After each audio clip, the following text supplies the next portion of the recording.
down here to class, 1232 North King Street, Wilmington, Delaware. Shalom, Lord of Christ, to my brothers and sisters, man. Y'all need to come down to 1232 North King Street, where the truth resides, man. ISUPK, Delaware. We definitely representing doing some big things. 202 North DuPont Boulevard in Smyrna, Delaware. That's right. You know what I mean? Come and be a part of this rising thing that we got going on here in Delaware.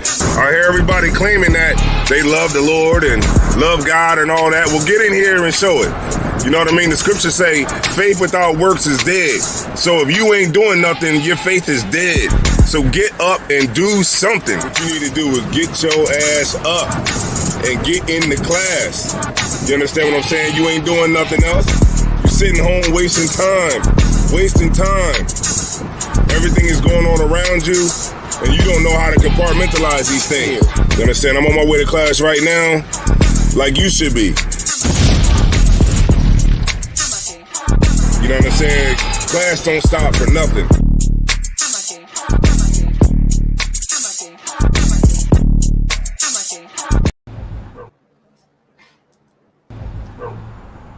Hey. Is this my cup from last time? Hey, what's good, Zariah, man? What's up? Get your ass up. Oh, man, you always be tripping. What's going on, man? What's good, Red? Hey, man, they was clowning you at work today, man. So? I mean, we watched the video a couple times, but we really couldn't tell if it was you. Yo, how's your eye? Oh, it's cool. God damn! What's up, Rock? What's up, Rock? Yo, let me get one of them flyers, man. Man, I ain't giving you shit. You better get the hell out of here before Cat Pop come out here. Man, come on, man. Why you gotta be like that, man? I'm trying to come to class, man. Why you acting crazy? Man, you need to go do that. Man, I ain't giving him shit. Man, what? Man, you ain't gonna give me shit. We need brothers to come to class. Damn, man. Ite me ya me estaron rotando. Man, you fucking racist, man. Give me this goddamn flyer, man. You acting crazy, home. Man, fuck you. Oh, shit. Tebow, nigga. What? Who? Tebow. Oh, damn, I ain't been to class in a minute. Shit.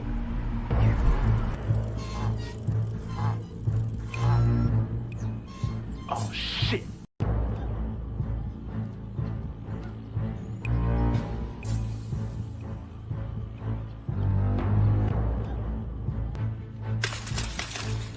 What's up, y'all? What's up, Red? Thanks for the bike. What you got on my ties, homie? I ain't got nothing. I thought you already collected the time. I did, but I want Red's 10%. Stall him out. What's up, Red? What you got on my ties, homie? I ain't got nothing, man. Oh, yeah. You got something. I ain't got. Hey, man, that's messed up, man. Shut your ass up or I knock your ass out. Yo, Tebow, man, that's messed up, man. Give him his money back. What money? You right, man. The money.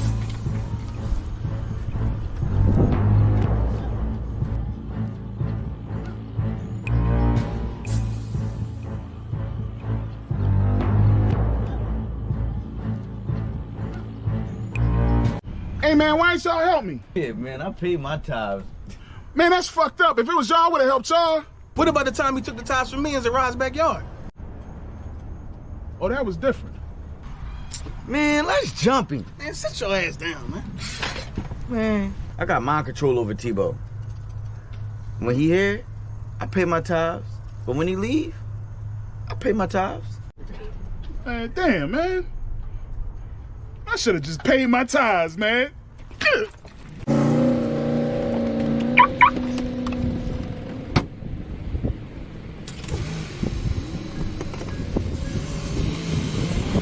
Man, that nigga gonna cry in the car.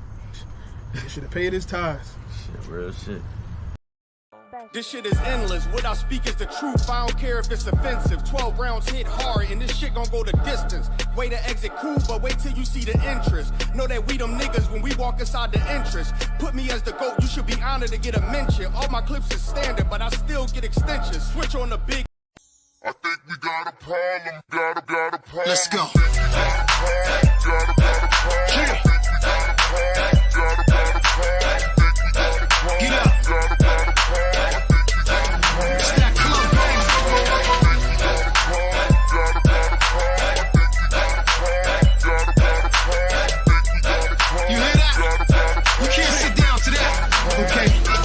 Yo, what up, y'all? It's your boy, Sheik Luch, LOXD Block, Silverback. Hey, yo, right now I need to shout out the ISUPK classes. I want to give a huge, big, humongous shout out to all the UPK schools. Shout out to Black Watch, hosted by General Johanna. Word, I need y'all to check out Cross the Line Radio as well, man. They've been open all week from 7 to 9. They ain't shut down because of the corona, the COVID and all that. They rockin' strong, you know what I mean? Think we got a problem, but really it ain't though. It's one of me and these bitches, I count about 3, 4. Think we got a problem, but homie just all talk. He ain't gon' pop a balloon with a pitchfork. Nah, think we got a problem in the club with this dog. Rude boys, dogs, ladies, everybody.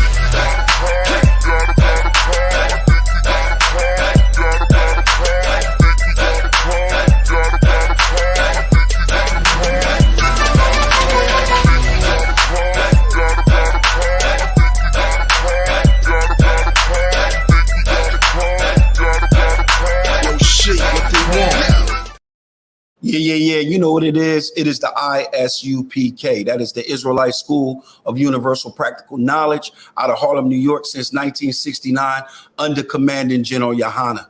And we have been sent out to teach the so-called Black, so-called Hispanic, and so-called Native American people that we are the lost sheep of the house of Israel.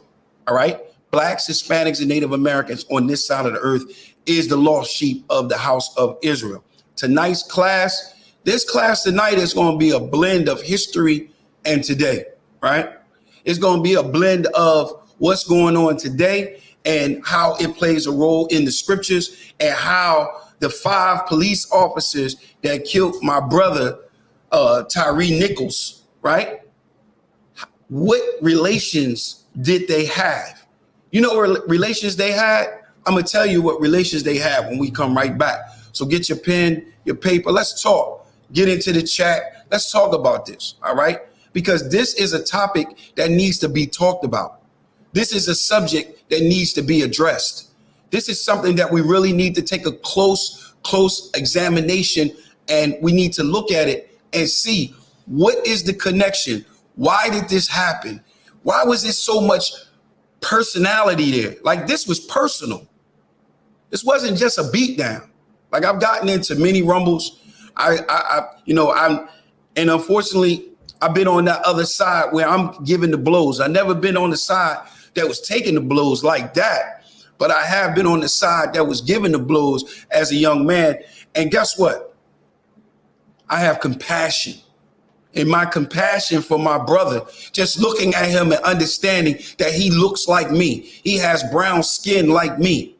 He suffers the same problems as me. When he's in his car, me and him have the same problems. When he's going into a store or anything like that, we have the same problems. When he go for a job, we have the same problems. I understand in the relationship that I have with that brother so passionately. That was such a passionate beatdown.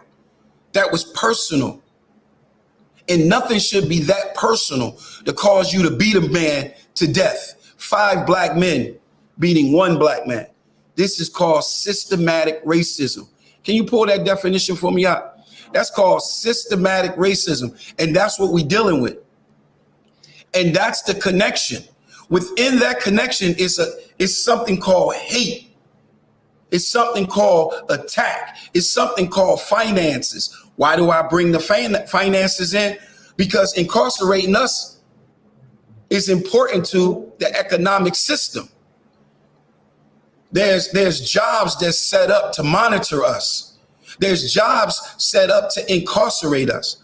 Is jobs put in place to feed us that's in these slavery houses. And I call them prison houses, but slavery houses. Remember, Yahushua is coming to free us from such enemy. Such enemy. You got that up? Can you pull that up on the screen and read that for systematic racism?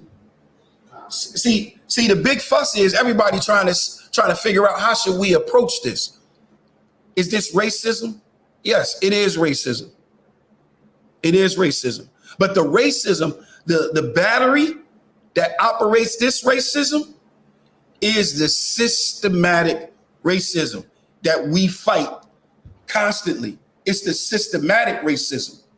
All right? You got that? All right. Can you pull it? Can you bring it up? Give me 1 second here, sir. Add it to the screen now. All right. And read. If you will see on the right-hand side, It says institutional racism. So it's institutional racism. So it's an institution. All right, go ahead. Institutional racism, also known as systemic racism. Systemic racism, go ahead. Is a form of racism that is embedded in the laws and regulations of a society or an organization. Now, the police force is an organization. So it's embedded in them. Systematic racism is embedded in the police department. The connection is we are the price tag. We are the ones that keep this economic machine going. The prison system, the correctional system, the judges and lawyers and prosecutors and defense attorneys. Remember, these are all jobs.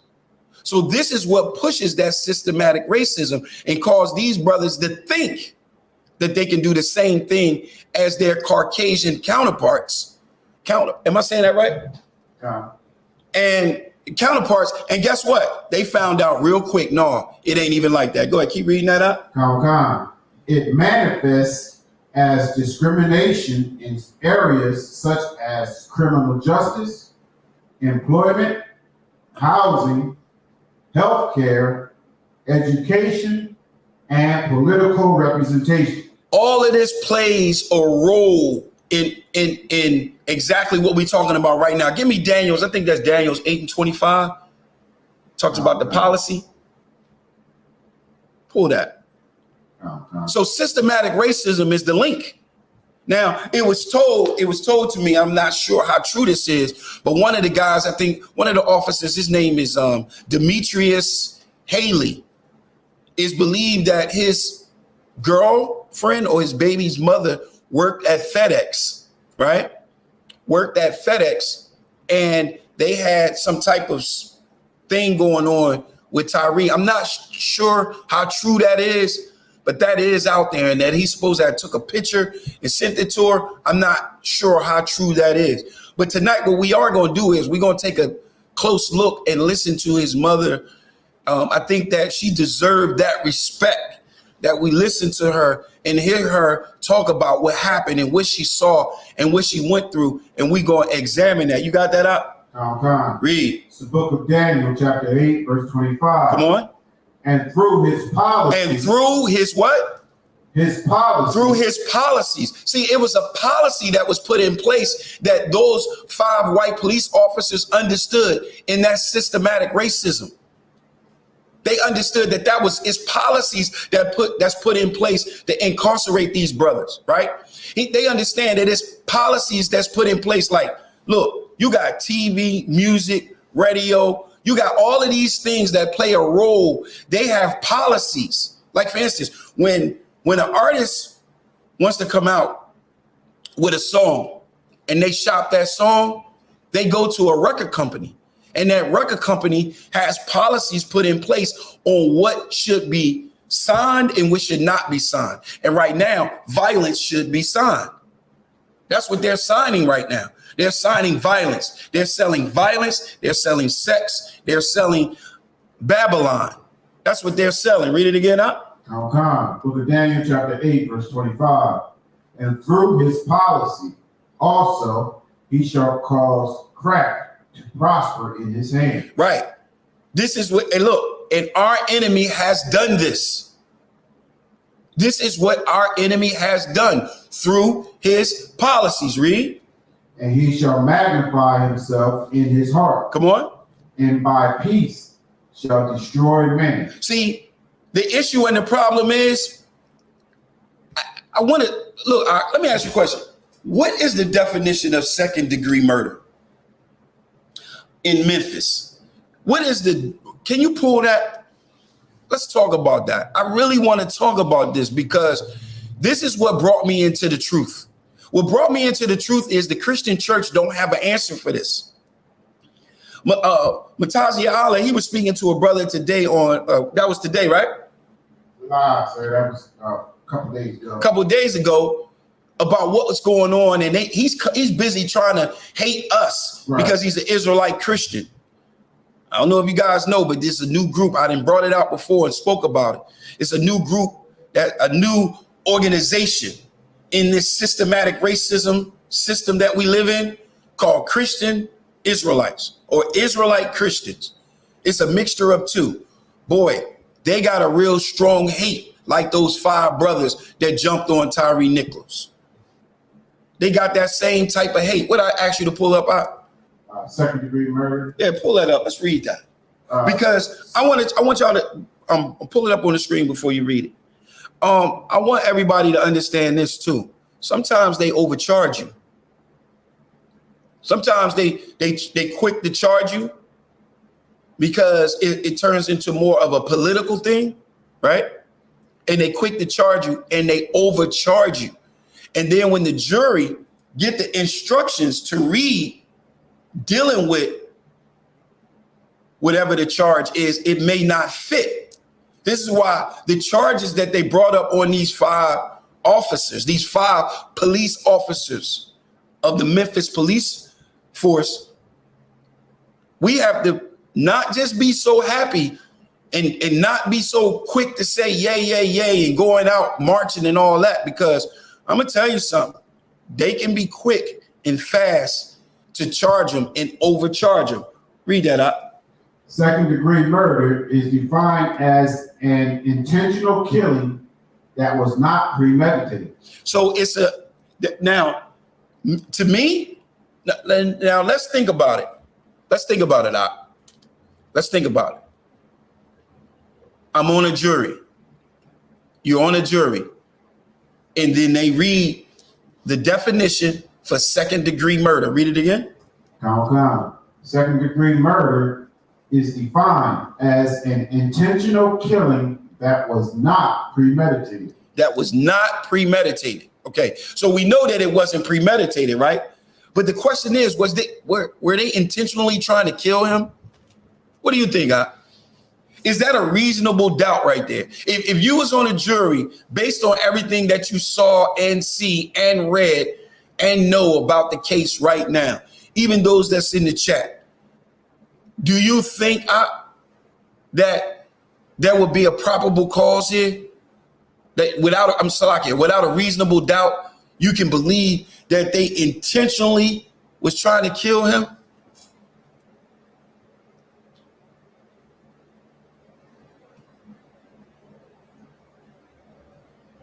Sorry.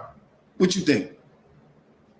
Say it again. I said, if you're on a jury, and everybody need to really put themselves in that place so that you can really understand what I'm saying right here, right? You can overcharge someone of a crime. You can intentionally overcharge them of a crime because remember, the jury has to go by the instructions that's given, right? It's the law. And if the law for second-degree murder, it says, is defined as intentional killing. See that? And look, it's in bold letter, intentional killing, right? If Mataziala, if you was on the jury, based on everything that you know, can you say without a reasonable doubt that they were intentionally trying to kill him? That's my point. The jury gonna say, well, they didn't mean to kill him. They didn't set out to kill him. And we got someone involved in the chat. Shots by Phil says, I think there's intent 50-50 for second degree. But as for premeditated, I would say it definitely is. That's Shots by Phil on YouTube. So he said, is he saying shot by Phil? Are you saying that The last one, it says, but as for the premeditated, I would say it definitely is. So you're saying that it's premeditated? Isn't premeditated is when you think about it, when you plan it out? I would say, that means you thought you had thoughts of doing the actions that you continue to do. That's premeditation. Right, you thought about it, you planned it out. So I don't know about that, shots by Phil. I don't know if it's premeditated, but I can't. What do you say? Yes, it is. So it premeditated is that. So he said 50-50. Yeah, see, we don't need no 50-50, Phil. That's what we don't need right now. Right. We had enough of them. 50-50. Look, 50-50 means it's a reasonable doubt. You see what I mean? So we got to watch that. We got to watch that. Because next thing you know, boom, they'll come back with a verdict. Boom, not guilty. They'll come back with a verdict, not guilty. Give me Hebrews chapter 12 and verse 6. Salakia. Matter of fact, no, Salakia. Give me Hebrews 12 and not 12. Give me, let me see what I want. And that's, we got to be mindful of that. I'm trying to tell you. I'm trying to tell you, we get caught out there on that, and then next thing you know, we marching again. Now all that marching, I ain't with all that marching. I ain't with that. Give me, we fight not against we fight not against flesh and blood. We look. The thing is, like, okay, so last time we marched, right? So what did we get out of marching? Anybody remember? Anybody in this chat remember what we got out of all that marching we did? Remember, we did a lot of marching. We did a lot of marching, And all of that marching, what did we get? I'm going to tell you what we got. We got Ain't Your Mama. Did we get Ain't Your Mama off the... didn't they take Ain't Your Mama off the box or something?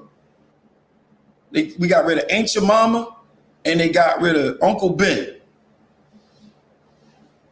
I think they did. That's all we got, really. Y'all went out and voted, still ain't got the George Floyd bill yet. That still ain't passed yet. And guess what? You know the heavy thing about it is y'all gonna still vote. You got that for me out? Yeah, y'all gonna still go out and vote.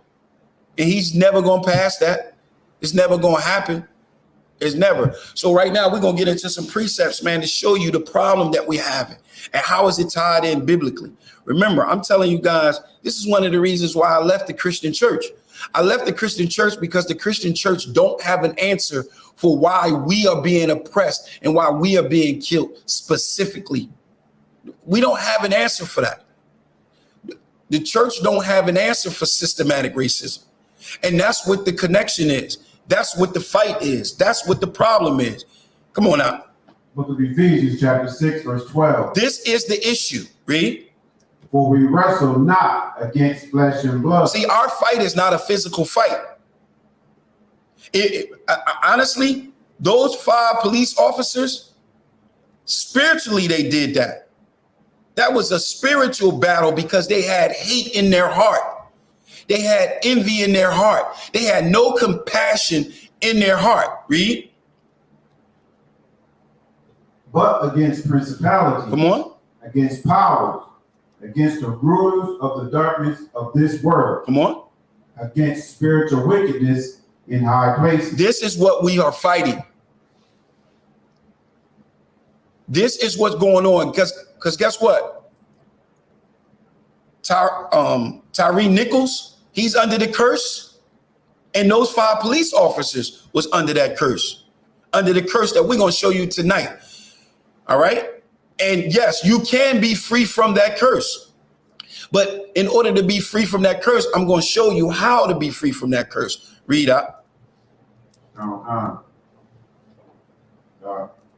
Verse 13. Wherefore take unto you the whole armor of God. This is where you get that armor at. You get that armor by getting in school. You get in that armor by getting the proper training under the proper men of the Most High God. Everybody claiming to be of the Most High God. Everybody is claiming. You talk to him, yes, I love the Lord, and yada, yada, yada. But there's attributes. There are signs to show if you really love the Most High God, and that's if you follow these laws, these statutes, and these commandments. All right? Go ahead, up. What else? You got anything else? That you may be able to stand like in the evil day, and having done all to stand. And that's what we need to do. Keep going, read. Verse 14. Stand therefore, having your loins girt about with truth, and having on the breastplate of righteousness. Come on. And your feet shod with the preparation of the gospel of peace. Above all, taking the shield of faith, wherewith ye shall be able to quench all the fiery darts of the wicked. All right, so now listen. This is our battle. This is our fight. It's a stereotype. Those 5 police officers, they had a stereotype in their mind and in their heart.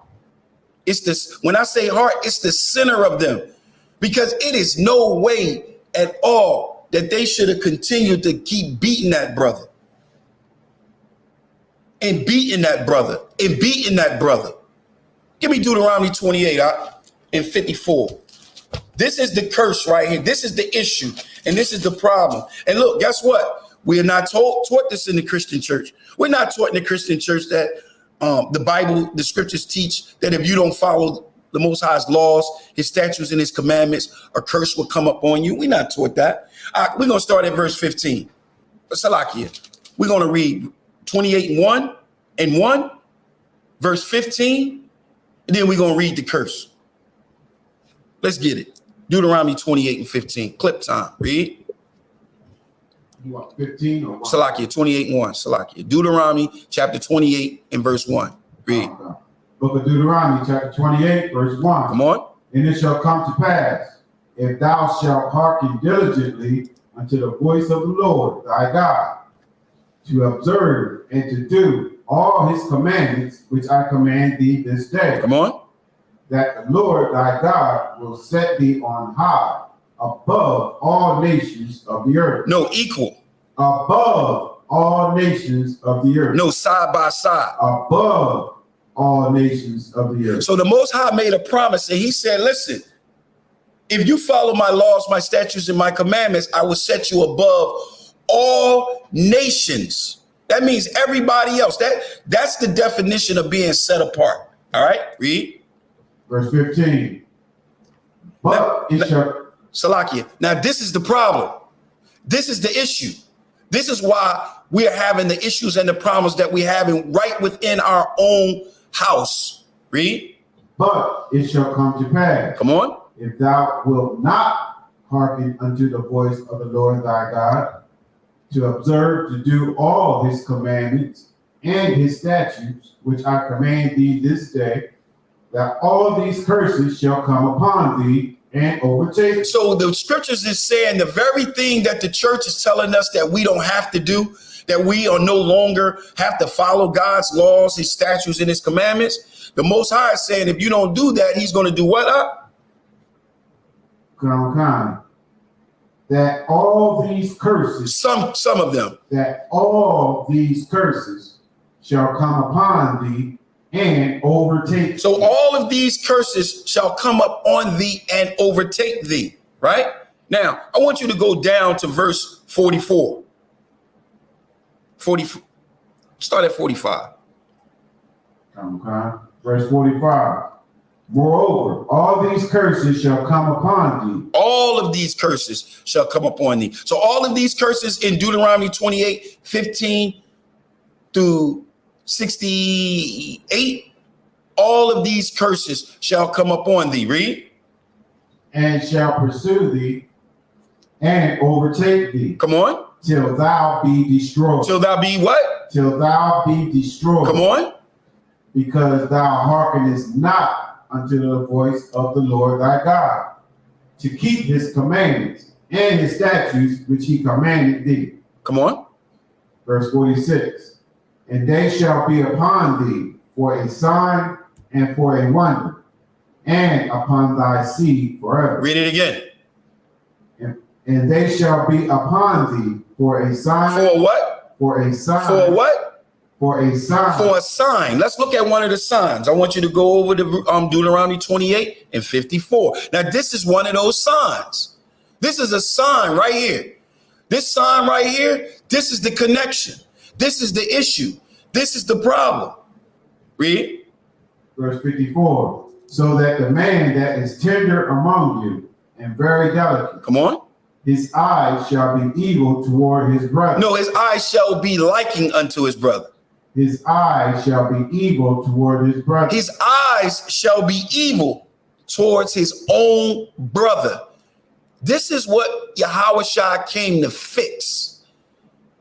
He came to fix brotherhood. He came to fix something that was broken. All right, read. And toward the wife of his bosom. This is why our divorce rates are so high. Our divorce rates is so high is because of this curse, because we do not want to follow the Most High's laws, his statutes, and his commandments. Read. And toward the remnant of his children, which he shall lead. This is the problem that we're having right in our own community, right in our own house, right among our own people. Give me Zechariah 11 and 14.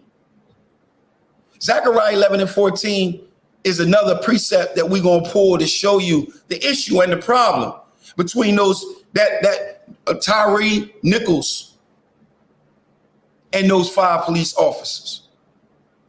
They was missing a very key element because it was shattered. It was broken under the old covenant. And Yahushua came to do just what we're going to read after this. Go ahead, Ak. Book of Zechariah, chapter 11, verse 14. Read.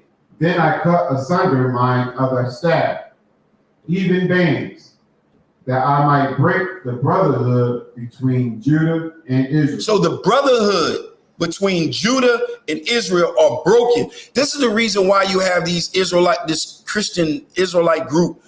They can hate One West. Let me explain something to y'all. If y'all hear anybody say they hate One West, that's just people saying they hate black people. That's all. That's just black people saying that they don't like black people coming together, because that's all One West is. There's no such thing as a white One West group. There's no such thing as a white camp. So if you're running around and you saying you hate camps and you hate One West and you hate ISUPK and you hate this and you hate that, yo, man, you just like them 5 police officers. That's your connection. That's your connection. That is your connection right there, because you got that hate in you. Give me that in 1 John 4 and 20. You got that hate in you. You got that hate in you, and you can't help it. You got envy and you got malice. I want y'all to understand, when you got malice, malice grows. Malice grows and grows and grows. It's like yeast. Give it to me, Book of 1 John, chapter 4, verse 20. Read. If a man say, I love God. And this is what the Christian church say all the time. Out of those 5 police officers, I guarantee you, one of them went to a Christian college, right? I guarantee you they'll say they love God. I guarantee you they'll say they love God. But this is the connection that they have. Read. And hateth his brother. This is what they did. They showed a display of what? Read it again. And hated his brother. That's what they did. Y'all showed a great display of hating your brother. Read. He is a liar. He is what? He is a liar. Every last one of them are liars, because they hate their brother. Read. For he that loveth not his brother whom he hath seen, how can he love God whom he hath not seen? Damn right. Give me 1 John 3 and 15. Book of 1 John chapter 3, verse 15. Read. Whosoever hateth his brother. Whosoever hate his brother, and they showed they hate their brother. Read. Is a murderer. Is a what? Is a murderer. And that's what they did. They chased my brother down and they killed him. They killed they chased down a part of our family and killed him. Our family chased down someone that's in our family and killed him. I want y'all to understand that. This right here is hatred towards your brother. Read that again. Book of 1 John chapter 3, verse 15. Come on. Whosoever hateth his brother is a murderer. Come on. And ye know that no murderer hath eternal life abiding in him. See, that's the issue and the problem. That hate. That hate. That hate. And Yahushua came to fix it. Give me Hebrews 9 and 15. He came to fix the brotherhood. I guarantee, talk to some of these Israelite Christians and ask them, do they believe in the brotherhood? They don't believe in brotherhood. They believe what Esau had taught us on the plantation, and they believe what was passed down to us today. That's what they believe. They don't believe in the truth. They don't believe in what's true. They want to believe what Esau had to say. You got it? This is what Yahushua came to do. Is known to the world as Jesus Christ. Read. Okay, Hebrews chapter 9, verse 15. Come on.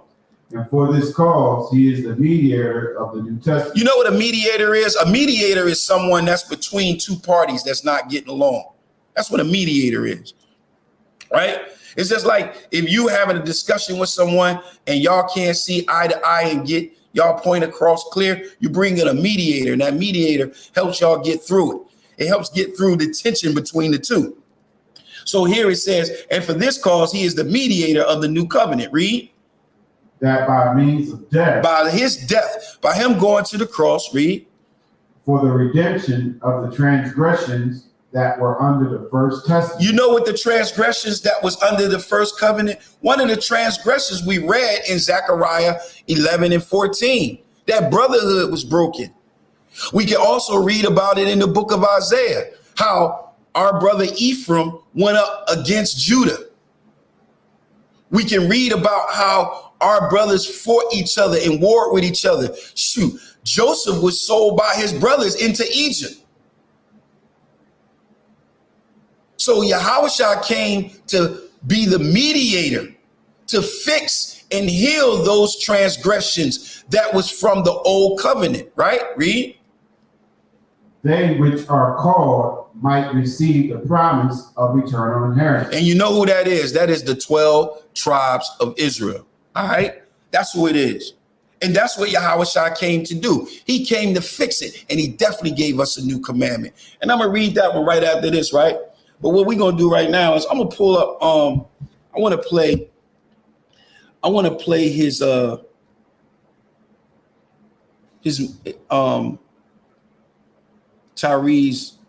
Tyre Nichols' mom's whole interview. I think it was a real excellent interview, and I think she deserved that respect. So we're going to play a little bit of it, and we're going to stop here and there, and we're going to talk about it and break it down, all right? So here we go.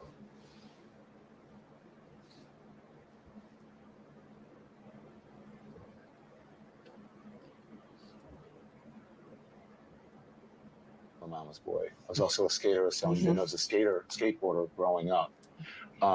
And so I just can't imagine my mother dealing with this. When you walked in, you said, Don, I'm not very good at this. And I said, I got you. What do you mean you're not very? Who would be good at this? Exactly. Who would be good at this? I don't know, because this is very difficult. This is very difficult. Yeah. Yes. How you doing, Dad? I'm hanging in there. You know, I have to be strong for the family. So we have other siblings that we have to be strong for also. Did you hear the chief? Yes. What did you think? I respected what she said. She's doing an excellent job, I feel. She's moving things along, and I like what she's doing. She said that there is been nothing, that no evidence that they have found so far to substantiate why the officers stopped Tyre Nichols. No evidence.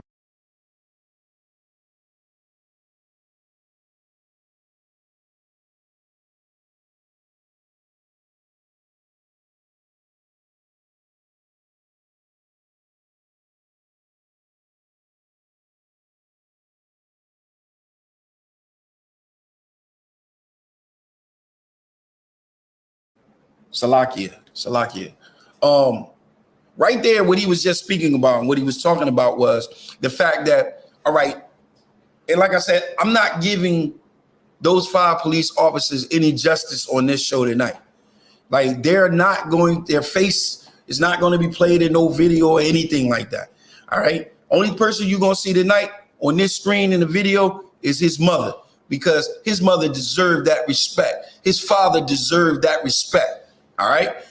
So we're not going to play the beat, but we are going to play this. So right then and there, what they're talking about is probable cause. The officers was trying to say that the reason why they pulled them over. But according to the police chief, there was no evidence of that. The only thing we get is them yanking him out of the car and starting to beat down, really, starting to tase him, starting to grabbing him and roughing him up. All of that. That's all you got. You didn't get no reckless driving or anything. We ain't see none of that. All right. Just want to make sure that we touch on that. Evidence so far. What did you make of it? Don, I think it's telling because there's so much videotape America's about to see, over an hour long video from a pole camera that catches a lot of the tragedy, all this body cam footage. If Tyre was driving reckless, we should see it. We're not saying that they're lying, but we should see it. And the fact that they can't show it to us further underscores why this was so unnecessary.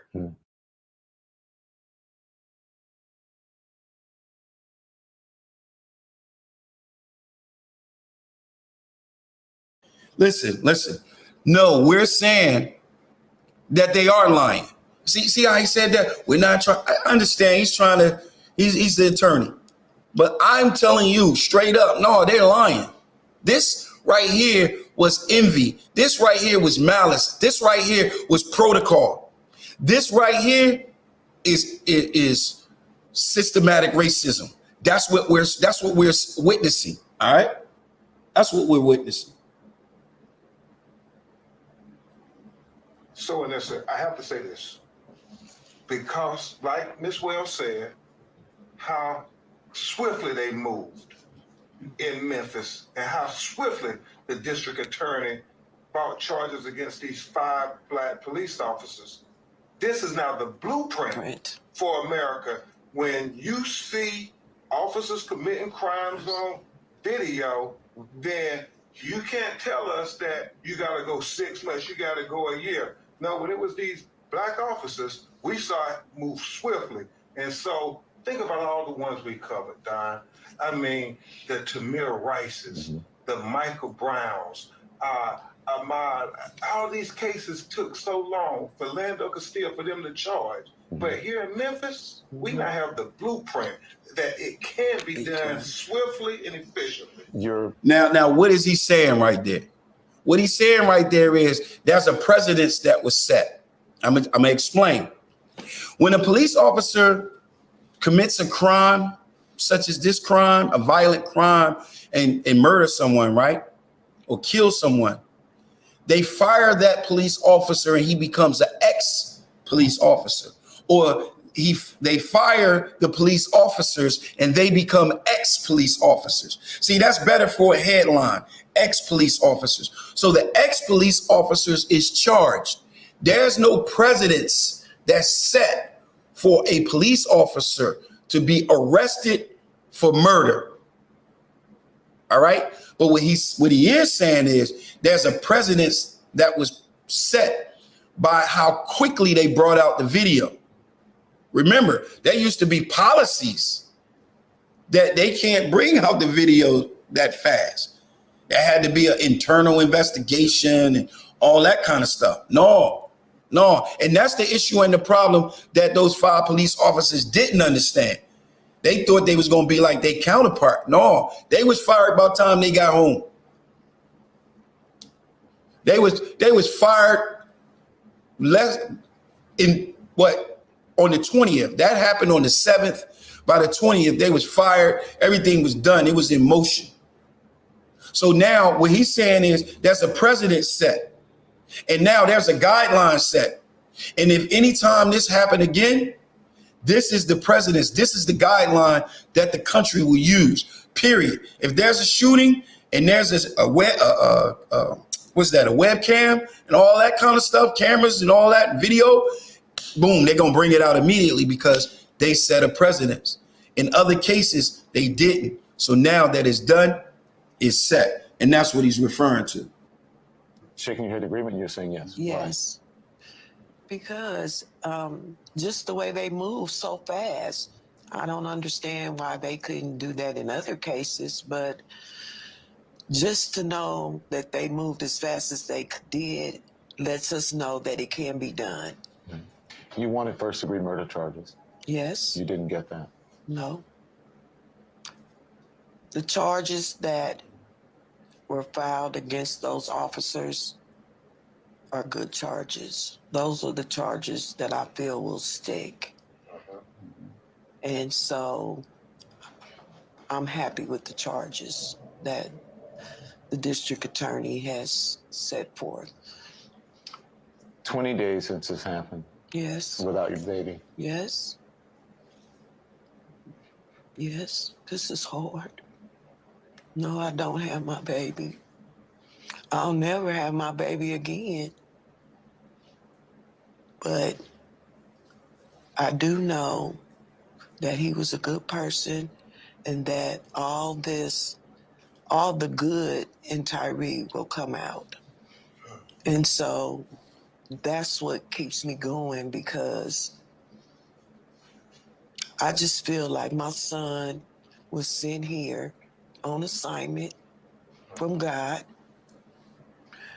and his assignment was over. It's over. And he was sent back home. And God is not going to let any of his children's names go in vain. So when this is all over, it's going to be some good and some positive, because my son was a good and positive person.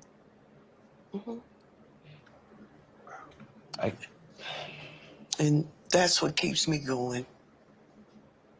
Have you gotten any sleep? Not really, but it's what it is. Mom, when did you first learn about this? How did you hear? The Memphis Police Department banged on our door approximately. All right, so listen very carefully to this. This right here, trifling. This right here was not cool at all. It was nothing cool about it. What they did, it was a total cover-up. They was trying to suppress it.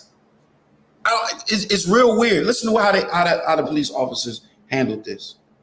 Around between 8:30 and 9 o'clock, asking if I knew Tyre Nichols. And we said, yes. What's going on? He's been arrested. Arrested for what? DUI. DUI? My son don't drink like that. What do you mean DUI? Well, we had to pepper spray him and tase him, so he's being attended to by the paramedics, and we'll send him to the hospital, and then after that, he'll go to booking. What? They then asked me, was he on any type of drugs or anything of that nature, because they were saying that it was so difficult to put the handcuffs on him, and he had this amount of energy, superhuman energy. And what they were describing was not my son, so I was very confused. I asked if I can go to the hospital. They told me no. They left. My husband and I, we got in our car and we went to go see if we could find Ty, because he wasn't answering his phone or anything. When I asked them where my son was, they said nearby. Nearby? What is nearby? I got nothing from them. I think now that I'm actually putting things together, I believe they were trying to cover it up when they first came to my door. And they was trying to cover it up. They was trying to make it seem like trying to fish and see if he was on drugs or drinking. The first thing they said, it was a DUI. Oh, well, he don't drink like that. Oh, okay, so we can't go that route. Well, he has supernatural strength. They wanted to hear, oh, well, yeah, he's on drugs. You know, he does dibble and dab with this and that or that and that. None of that. She's like, oh, that don't sound like my son. And then, just imagine, these are the people that we pay. Tyre Nichols had a job at Federal Express. He paid taxes. He paid their salary. He paid the people that killed him to kill him. You understand? They over there fishing, trying to get something on him. And then they ask, where is he? And they just say, nearby. Listen, they couldn't have came in my crib and did that. They couldn't have came to my door and did that. It would have had to be a lot more. Like they might have had to take me up out of there because I would have knew right then and there that something's wrong. Something ain't right. But right then and there, they were trying to fish, trying to see what they could say he was on drugs or drinking or any of that. But this brother was already dead. Now she's going to continue to tell her story because the doctor called her. So now they go out and they look for him and can't find him. They go back home. And then the doctor called. Listen. So around 4 o'clock in the morning, the doctors called from St. Francis and said, Mrs. Wells, do you know your son's in the hospital? And I said, yes. I was advised by the police officers. He said, why aren't you here? And I said, the police officers said that I couldn't come because he was under arrest. The doctor proceeded to tell me that my son had went into cardiac arrest and that his kidneys were failing. This doesn't sound consistent to somebody. Salakia. What'd you say? I can't hear you. What you about to say?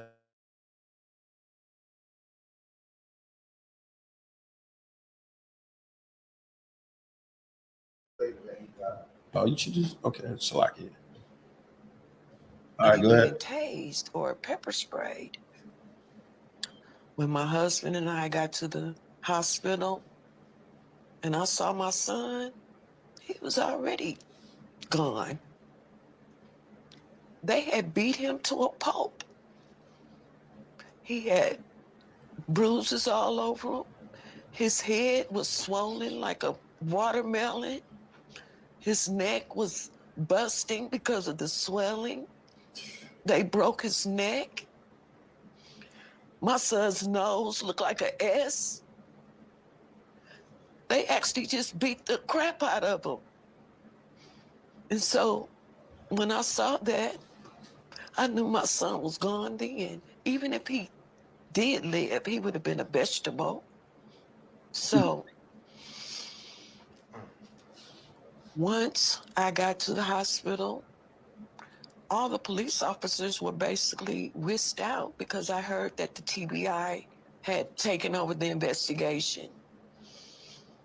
And that was it. They spoke to us, asked a bunch of questions, but I knew something wasn't right.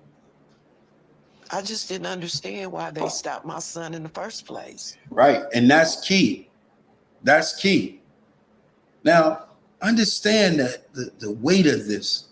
Understand putting yourself, you at home, chilling. Cops come to your crib and tell you something going on with your son, and you don't know where, they don't give you nothing else. He's nearby. And then the doctor called him. His neck was broken. His neck was 5 black police officers systematically chased my brother down and killed that brother and murdered that brother because they got envy and malice in their heart for that brother. They had no compassion. Let me tell you something. If that was a white boy, they would have, I don't even know if they would have hit him, but if they would have hit that white boy one time, it would have registered. Oh, yo, I better chill. It would have registered, yo, you better cool out. Somebody would have said, yo, relax. Yo, you don't want to get jammed up. This right here, get you thrown under the jail. They didn't think that with the brother because systematically, the systematic racism protected the white police officers, but it didn't protect them. You know why? Because you are a nigga. Salakia. That's what you are. And you're still that to them. You just got a blue uniform. Where's Blue Lives Matter at? Have you seen it? Has anybody seen Blue Lives Matter?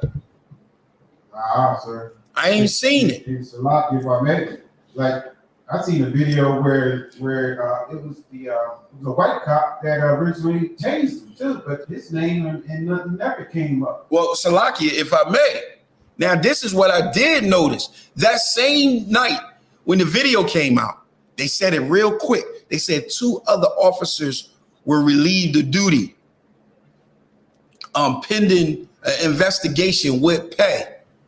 Guess what? Those was white police officers. Those was white police officers. All right. The 6th one just came out, and I think they said the 7th is about to come. But those was 2 white police officers. That was the one, the white police officer, the first one on the scene that tased him. Right. Yeah, they got him. They definitely got him. But I think that go ahead. If I may, that just goes to show you how the system protects their own. Exactly. And this is exactly what the class is about. How this is systemic racism. It protects their own people. Right. Like you don't see this cop's face all over the place, but you see the 5 black cops' face all over the place. Do you? And not even his name, but their names are plastered all over the place, villainized, and rightfully so. But his name should be added to that as well, and face. Right. Honestly, I think everybody that went out there should be fired. Now, the EMT, that's what they call the EMT. A couple of them got relieved of their duty too. Like I think it's either 2 or 3 of them. Now this is the issue, and I actually wrote this down. I had to write this down. What I saw 4 things that took place that they need to look at. Number 1, no, I'm gonna say there were 3 stages. I'm gonna scratch the other one. There was 3 stages. The first stage that they need to look at is the pullover. They need to look at the pullover, and whoever was involved in that, they need to be fired. They need to be fired because the one that hit him with the taser, he said he hoped they catch him and stomp him. That's what Esau said. So Esau gave the order. Esau said, hey, listen, I hope they catch him and stomp him. And they did just that. So that's the first stage that they need to look at. Then the second stage they need to look at is the actual beating, the actual confrontation where they holding them. All 5 of them is involved in this. All 5 of them is involved in it. Either one of them is holding them, hitting them, kicking them, hitting them with the stick. They all involved, right? So that's the second stage. But the third stage, which nobody is paying too much attention to, is how they did not render aid to him. He was out there for 21 minutes. He was out there for 21 minutes. They kept that body out there. They did it just like they always do us, keep us laid out. This is why it speaks about it in Revelation chapter 11 and verse 8. It talks about our dead bodies lying in the street because that's how they treated my brother. That's how the respect. Look, nobody even had enough respect to say, hey, yo, listen, let's get him some help. Let me check his pulse. Let me check him out. None of that. None of that was given. You about to pull something out? Not live, sir. I was just kidding to it. All right, let's finish playing. Let's finish playing. You said that you thought from the initial time when they contacted you that they were trying to cover up. Why did you think that? Well, I didn't think that initially. As I started getting information, and information was coming to me, because they made it seem like the stop and the start the start and the stop of this was at a certain location, when actually they were less than 80 feet from my home. You talked about what you saw. Now, I hate to bring this up, but I just have to be honest. You know Emmett Till? Yes. It's reminiscent of that. I haven't seen the video. I'm talking about what you saw when you went to the hospital. Oh, yes. Yes. Yes. That was terrible. Dad, would you say? You agree with that? Oh, most definitely. Because I'm the one who took the picture that's being circulated. And I took the picture because he was in such horrific condition. He shouldn't have been in that condition from pepper spray and tasing. He was never conscious. Never. No. You said you believe if he lived, he would have been a vegetable. Yes. The last words on that video that America's going to hear, and Miss Wells, he calls out for you 3 times. Gut-wrenching screams for his mom.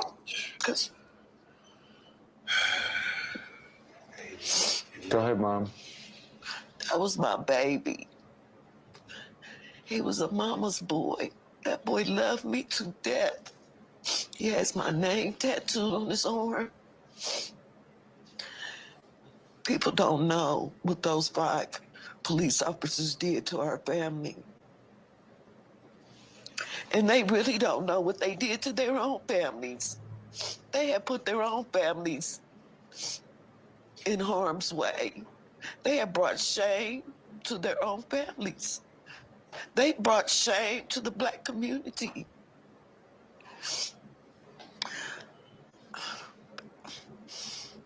I just feel sorry for them.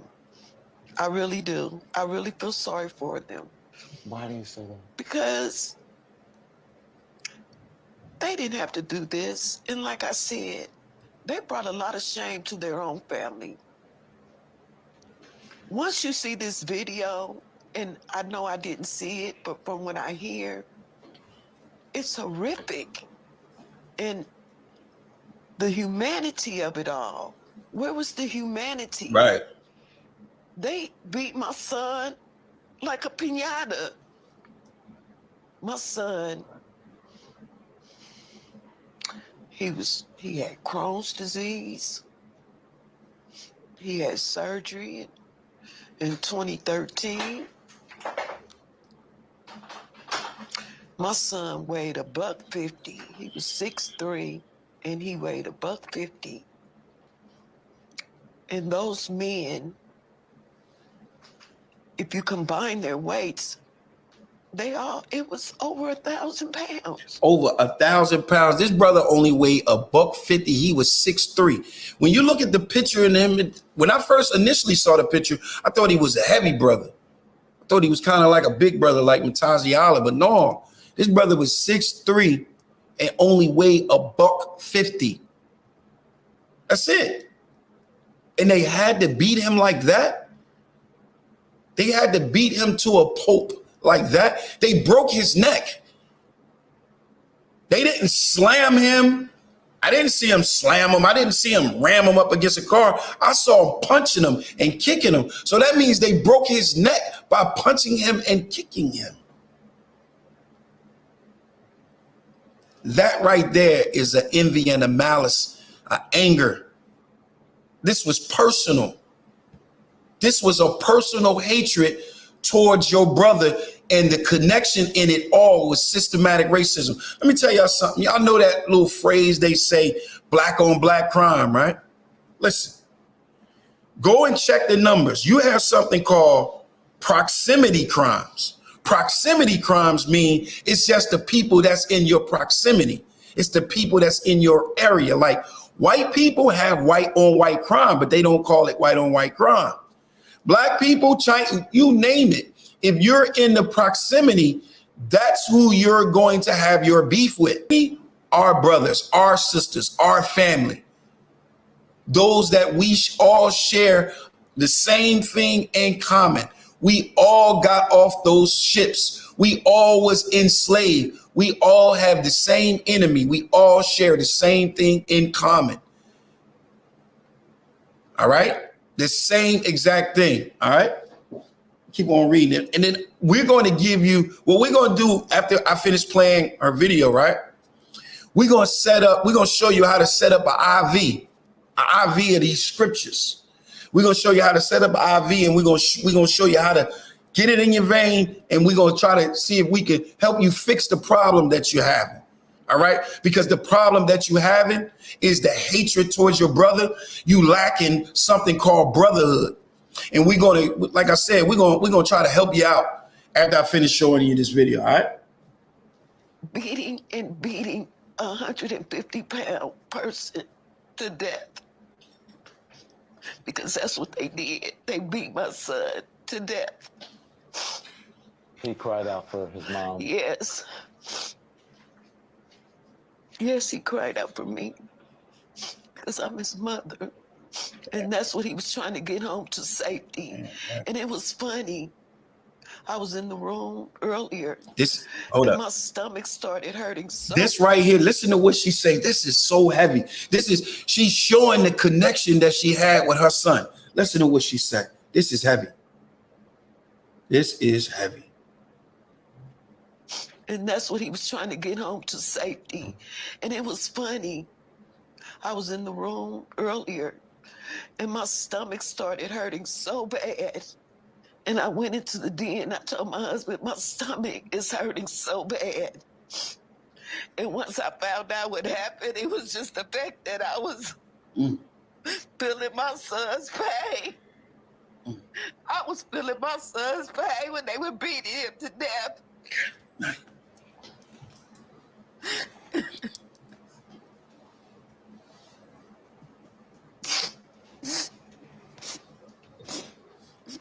You said that you felt sorry for them. I want to touch on that real quick. That's the connection that she had with her son. As they was killing him, she felt his pain. She felt it in the very area on where he came from, her womb, her belly. You understand that? This is what this sister is saying. This is what this sister is trying to express to us, right? And guess what? Sometimes it don't lead to death.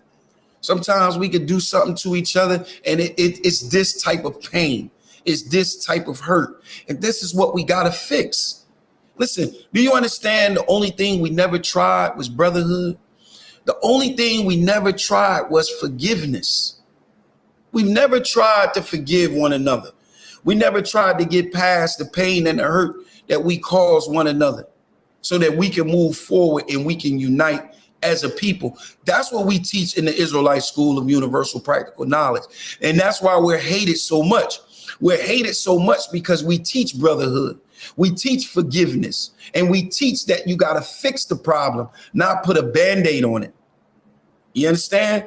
We fix the problem. And how you fix the problem is through believing in Yahweh Shah Mashiach, which is known to the world as Jesus Christ, and following his laws, his statutes, and his commandments. They go together perfectly like a hand in a glove.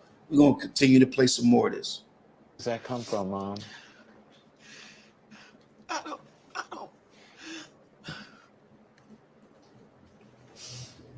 I don't hate anybody. That's not in my nature. I just feel sorry for them because they did something horrendous. And I don't know.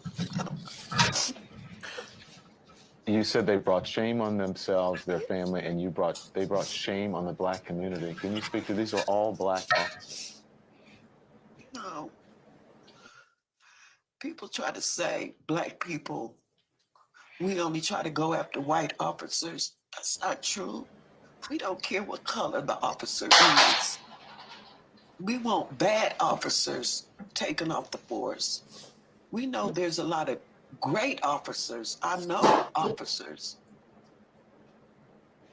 But there are bad officers too. And those are the ones that we need to get rid of.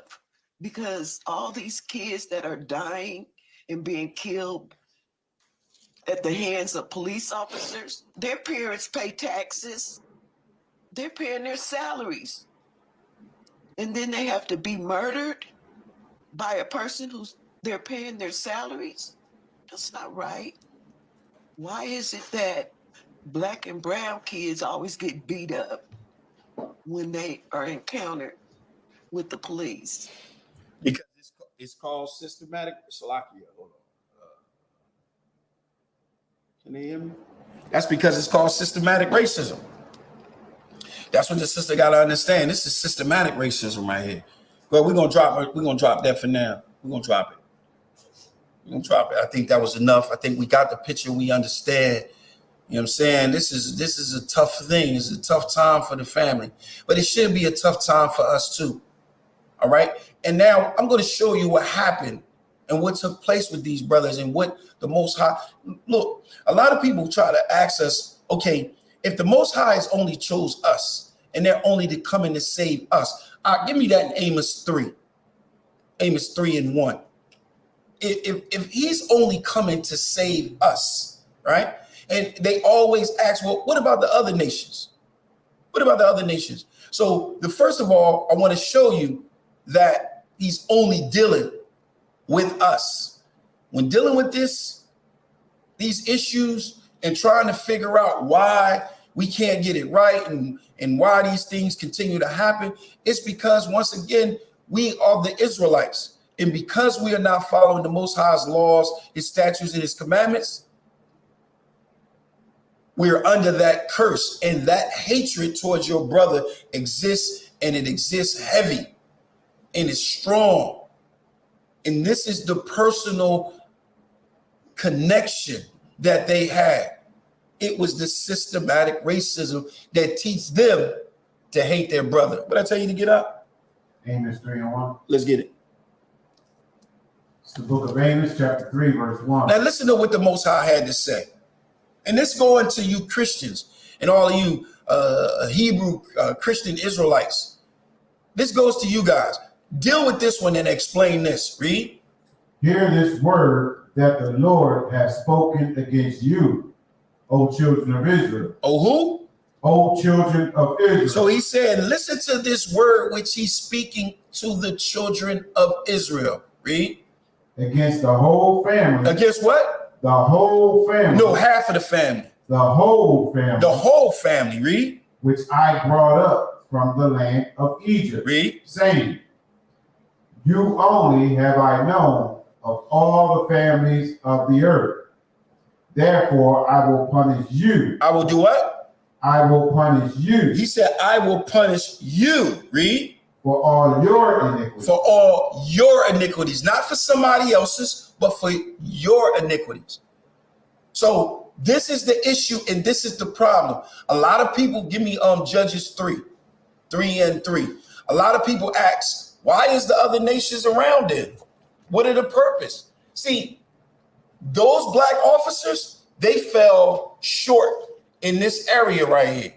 They didn't understand that they can't be like the white police officers. They don't get the same treatment as their white counterparts. The actions against them was swift. By the time they went for the car door to get in the car to get ready to leave the scene, they was fired. Right? And this is the reason why they did not understand this very thing right here. Read Judges 3:1. The book of Judges, chapter 3, verse 1. Come on. Now these are the nations which the Lord left to prove Israel by them. To do what? To prove Israel by them. To prove Israel by them. The word prove means to test. To test Israel, right? So the nations was left to test Israel. Go down to verse 4. Verse 4. And they were to prove Israel. They was to do what? They were to prove Israel by them. They was to prove Israel by them. The nations around us is to test us. It's to test Israel. It's to test the so-called black, so-called Hispanic, and so-called Native Americans. To test us. That's what the word prove mean. Read. To know whether they would hearken unto the commandments of the Lord, which he commanded their fathers by the hand of Moses. And you know what one of those commandments is? Love your brother. So them brothers, they didn't want to hearken unto the commandments that Moses gave. They wanted to follow after the nations that's left around and about us. And because they wanted to be like those nations around and about us, now they're going to get a judgment from that very nation that's around about us that they want to be like. That was left there to prove us, to test us, right? That's what it was there for. Give me Deuteronomy 13:6. These brothers hated their brother. They had a envy and a dislike towards that brother, and it caused them to kill him. Don't get it twisted. And guess what? A lot of people that watch these broadcasts and watch us teach got that same type of envy and that same type of anger and that same type of strife. I live with it and I see it. I see it almost every day. What you got up? Book of Deuteronomy, chapter 13, verse 6. Read. If thy brother. If thy what? If thy brother. If thy brother. Read. The son of thy mother. Come on. Or thy son, or thy daughter, or the wife of thy bosom, or thy friend, which is as thine own soul. As thy own soul. Read. Entice thee secretly. Come on. Saying, come on. Let us go and serve other gods. See, when you go and you go against your brother, you're serving another God. You're serving another power. Because the most high power, my God, Yahweh, he teaches to love your brother. So if you hate your brother, you're doing what? Which is as thy own soul, entice thee secretly, saying, let us go and serve other gods. That's what they're doing, serving other gods. Read. Which thou hast not known, thou nor thy father. See, those other nations around about us that was left to test us, like Esau, that created this systematic racism that those 5 officers are employed by, they serve another God. And by following them, they're serving another God. So now they're serving a God that says you should hate your brother and you should chase your brother down and you should kill your brother. You should beat him to death. That's what you believe. You believe that. You believe that, right? Now, we're going to show you how to fix it. We're going to show you what to do in such a case, right? That's what we're going to do. Give me Leviticus 26.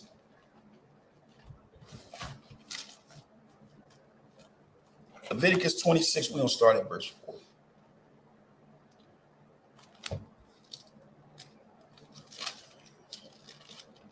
We're going to start at verse 40, Leviticus chapter 26 and verse 40. Now, this is how you're going to fix this. And this goes out to all so-called black, so-called Hispanic, and so-called Native Americans. All right? Because we are the dispersed. We are the lost sheep of the house of Israel. This matter that we're having with these stereotypes, because that's what it is. It's a stereotype. Remember, it's not a physical thing. It's a spiritual thing. So this stereotype of us having a dislike towards our brothers and having a dislike towards our sisters and having a dislike towards our children, we got to fix it. And it's only one way to fix it, and it's right here in these holy scriptures, right? Let's get it out. Book of Leviticus, chapter 26, verse 40. Come on. If they shall confess their iniquity and the iniquity of their fathers. This is how we fix it. We got to confess our iniquities. We got to confess our transgressions. We got to confess that we have been following after those other gods. We have been following after those other nations, and we have a hatred towards our brother. All right? You got to confess that, right? You can't say, oh, well, not really. No, confess it. Get it out.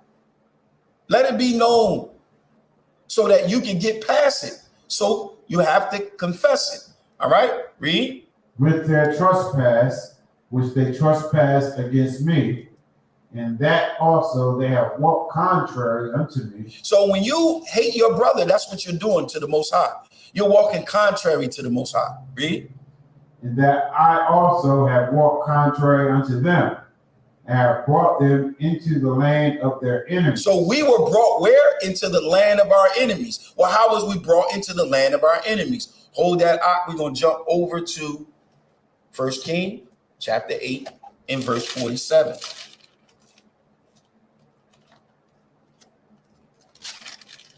These are the last two we're going to be pulling. 1 Kings chapter 8 and verse 47. How did we get into the land of our enemies? That's the question, right? Remember, this is the IV. We're trying to fix this problem. So we're going to set this up and put it right into the vein, all right? So take it and understand this is true.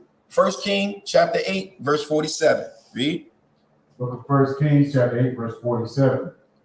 Yet if they shall bethink themselves. Now the word bethink means to rethink, like being born again. So it says, yet if they shall bethink themselves, read. In the land whither they were carried captive. How did they get there?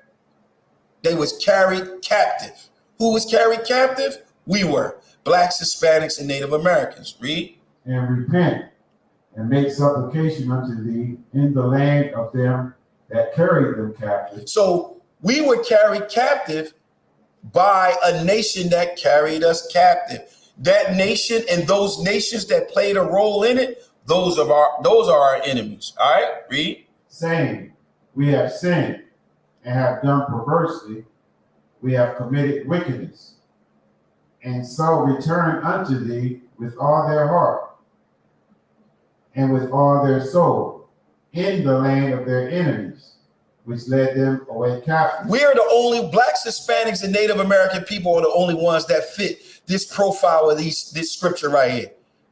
We're the only ones that fit this. We are the ones that was carried away captive right now in the land of our enemies. And the Most High is saying, this is how you fix it. You got to do what? And so return unto thee with all their heart and with all their soul in the land of their enemies. So you're going to do it right here. You're going to repent right here. Read. Which led them away captive, and pray unto thee toward their land, which thou gavest unto their fathers, the city which thou hast chosen, in the house which I have built for thy name. That's towards Jerusalem.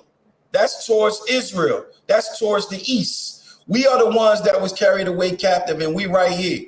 And this is how you fix it. Read. Verse 49. Then hear thou their prayer and their supplication in heaven, thy dwelling place, and maintain their cause. Come on. And forgive thy people that have sinned against thee, and all their transgressions wherein they have transgressed against thee, and give them compassion before them who carried them captive, that they may have compassion on them. That they may have compassion on them. Now let's go back to Leviticus 26 and you started at Leviticus 26 and 40, right? Okay.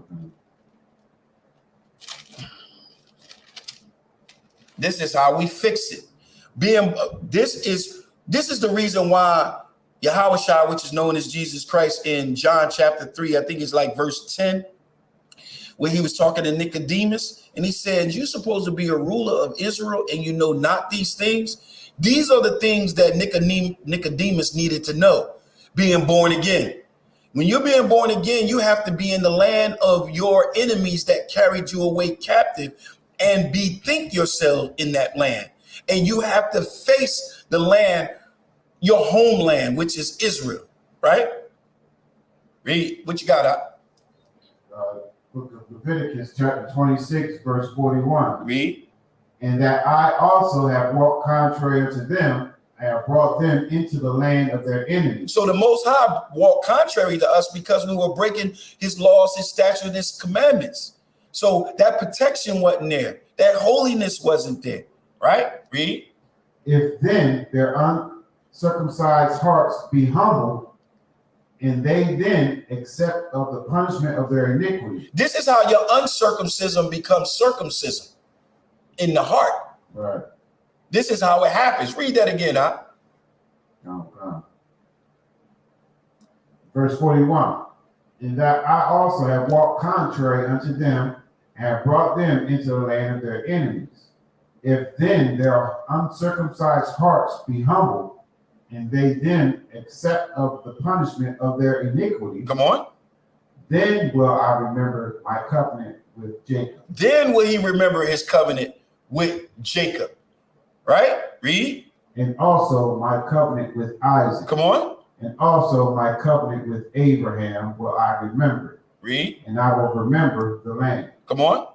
Verse 43. The land also shall be left of them, and shall enjoy her Sabbaths, while she lieth desolate without them.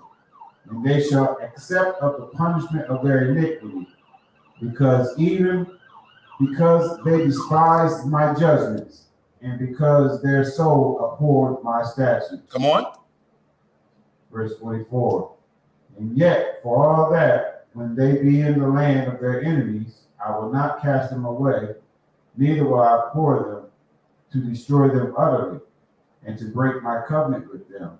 For I am the Lord their God. Come on.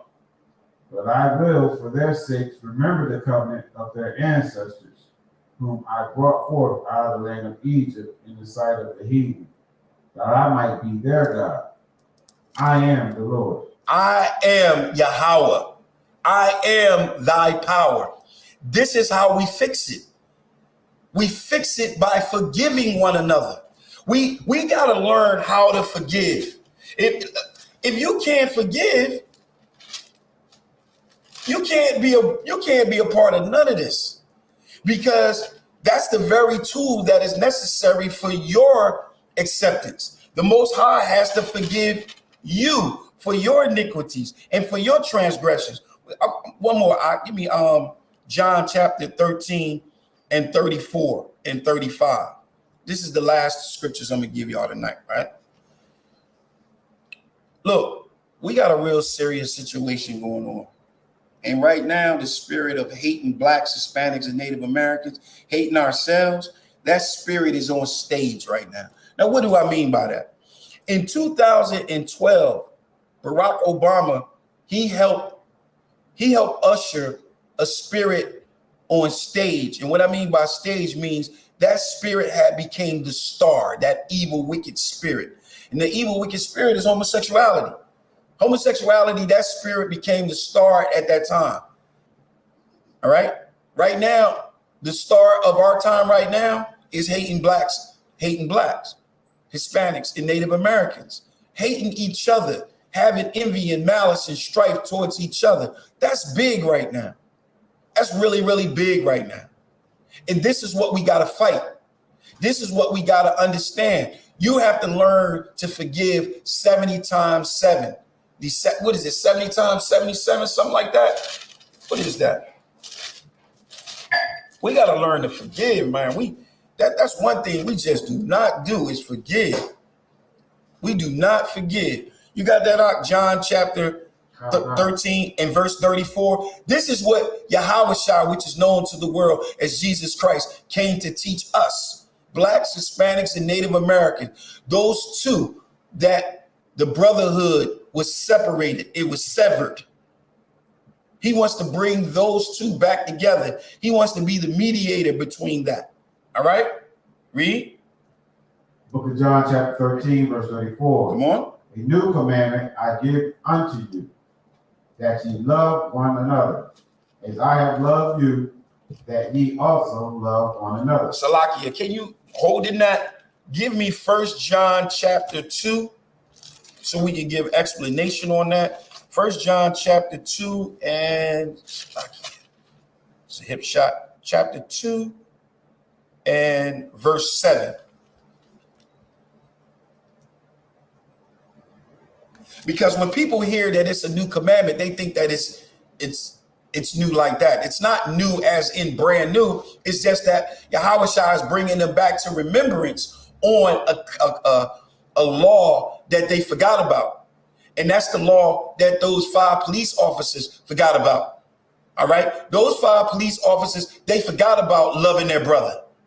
They forgot all about it. That was far away from their mind because they were trying to be like the other nations. You got that up? Book of 1 John, chapter 2, verse 7. Read. Brethren, I write no new commandment unto you, but an old commandment which ye had from the beginning. So he's saying, listen, I'm giving you something that this commandment, this is not really new. This was all the way from the beginning. All right. This was all the way back in the beginning. Read. The old commandment is the word which ye have heard from the beginning. Come on.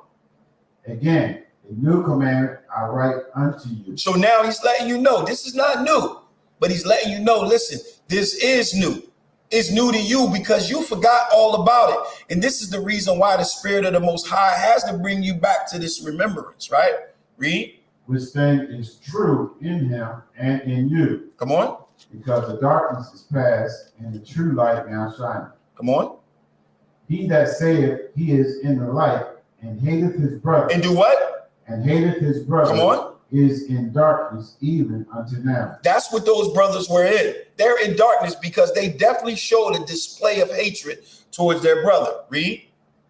He that loveth his brother abideth in the light, and there is none occasion of stumbling in him. Come on. Verse 11. But he that hateth his brother is in darkness. Come on. And walketh in darkness. Read. And knoweth not whither he goeth. Come on. Because that darkness has blinded his eyes. And that's the issue and the problem. This is not a new commandment, but it is new. Now go back to John 13 and 34. So when he says a new commandment I give unto you, this is really not a new commandment. This is something, once again, that we got away from. The brotherhood was broken. The staff was broken. And now he wants to bring those 2 sticks back together. Right? Read. Book of John, chapter 13, verse 34. A new commandment I give unto you, that ye love one another. That we do what? Love one another. This is a major, major problem. This is the commandment that Yahushua gave. So if Yahushua, which is known to the world as Jesus Christ, gave this commandment, why Christians not following it? Why are they not following it? Why the Israelite Christian group not following it? Why every time I get on Clubhouse, I got to hear y'all talk about how much y'all hate us? One West. If you talk about you hate One West, you might as well just say, listen, I hate black people that's trying to come together. Just say that. I respect that more. Right? Read. As I have loved you, that ye also love one another. Yahushua gave the greatest display of love you possibly can give. He laid down his life. He laid down his life for his brother. All right? Read. Verse 35. By this shall all men know that ye are my disciples. See, this is how they'll know that a disciple is one that follows. A disciple is one that is learning. And if we love one another, the scripture says in verse 35 that by this shall all men know that you are my disciples. Why? Because you love one another. Your brotherhood is solid. But if your brotherhood ain't solid, that is a clear sign to show that you are not on this team. You are not holy. You are not set apart. Look, it takes a bigger man to forgive your brother than for you to get out there and act a fool and do some harm to your brother. I respect the brother more. Yahushua will respect you when you do that. That's what the scriptures is teaching. We got to love one another. That is one thing the Christian church do not do. They do not teach brotherhood. You go ask a Christian, they'll tell you they don't even believe in that. And that is the very thing that killed that brother. Them brothers not understanding that you're supposed to love him. And in closing, I say this. If they never, Salakia, grab me that.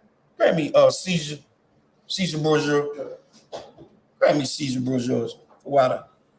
This is the biggest, this the problem right here.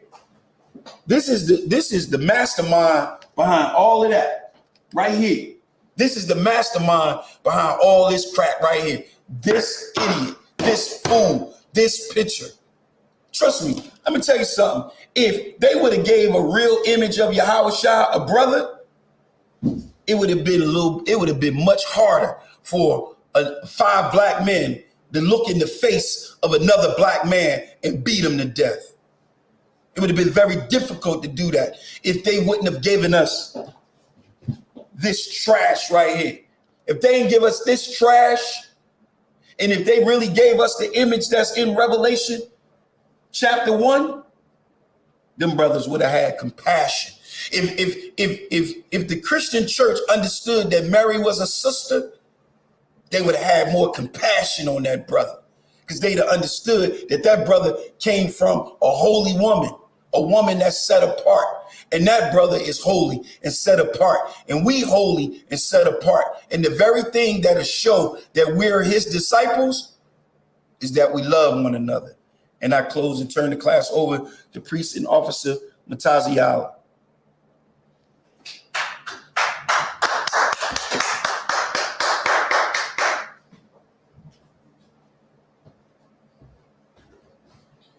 ISUPK security announcements. Rules for new brothers and sisters.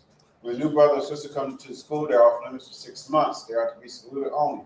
They are here to learn and shed themselves of the world. If they need transportation, the teacher will arrange it. After 6 months, if a brother or sister has an interest in a particular person, they are to seek counsel from the heads. Tithes, which is commandment. Numbers 18:21, Malachi 3:8-10, means 10th in Hebrew, ma'ashra. That's 10%, very penny of any increase the Lord gives you. Priest funds, free will offering for the priest. It's not mandatory. It's whatever amount you like to donate. Upcoming holy convocations, we have the Feast of Purim, which is beginning March 5th. I believe that's a Sunday. I think it's March 5th and 6th. All right. So come on out. That's next week, that's this weekend. This Sunday coming up. So come on out. We're going to be having it right here, I believe. No. That's next month. No, we're going to be having. March. Right. March 5th. Slocky, yeah. We got the March chili, 5th, which is next month. And we have what? We got coming up in Kensington. We got the feeding. Chili in Philly. We have chili in Philly coming up. On February 3rd. Captain Tyre Ward it's hosting this chili in Philly. What day is that? February 3rd. And on February 3rd, that's going to be in Kensington in Philly. All right. That's Kensington and Allegheny, I believe. Right. All right. So that's the Chili in Philly event hosted by Captain Tyre Ward. All right. And if anyone wants to be a trooper in the school, Salaki, we also have the Passover coming up, March 30th. This is the Lord's 54th annual Passover, I believe. 54, right? Right. 54th annual Passover. All right. It's going to be held in Raleigh, North Carolina. Come on out. Everyone is welcome. You're Black, Latino, Native Indian. Come on out. You're welcome. All right. Also, if you're traveling to the Passover, make sure you prepare your house properly for when you come back from the Passover. We will be in the Feast of Unleavened Bread, meaning no leaven is to be in your house. Get rid of all the bread and all the stuff that have the flour, all that stuff got to come out your house. All right. If you go to ISUPK.com, I believe you should be able to see a list of what have leaven in it. All right, so that you can prepare properly. All right. And if anyone wants to be a trooper in the school, start wearing all black boots, shirt, pants, headband, and scarf. With that being said, in the Israel, Majah, meet the stand. In the Israel, Majah Shabbat, Majah, Barak, Yahweh, Shem, Yahweh, Shah, Barak, Thumb, Yahweh, Matah, Sarge, meet the turn. We're going to get sister courtesy salute. In the Israel, Majah, in the Israel, Majah Shabbat, Majah, Barak, Yahweh, Shem, Yahweh, Shah, Salaki. Yahweh, Matah, Class Smith. Salaki.